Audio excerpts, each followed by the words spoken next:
qizligicha baxtli bo'lishga ham berishmaydi-da qizlik davrida. Ering bilan kinoga borasan. Ering ruxsat bersa, mamini kiyasan. Bechora qiz erga tegganimda men baxtli bo'lar ekanman deb kutadi.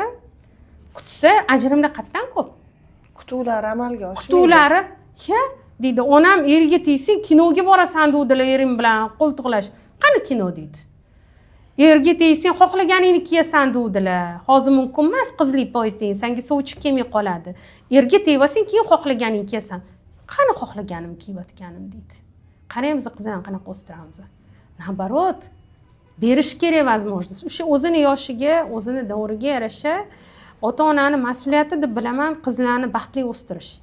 Va qanaqadir baxtli taassurotlar bilan, baxtli onlar bilan o'sgan qiz, mana on hayotida baxtli onlar o'tgan qiz qatnadadir sabr qilib bera oladi. Uni tasavvur qiling, chidab bitta yechimim er ekan deb deyapti. Men erga tegaman deb zo'r bo'lib ketadi deb deyapti-da. Kelsa yana o'sha taqiq, yana o'sha vaqt yo'q, boshqa narsa yo'q. Yo'q, biz to'g'ri narsalarni aytishimiz kerak.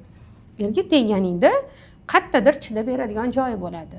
Erga tegdingmi, sen bitta xonadonda 20 yil o'sding. U bitta xonadonda 20 yil o'sdi. Ikki xil inson birga yashab ketish uchun qancha tushunmovchilik bo'lishi mumkin.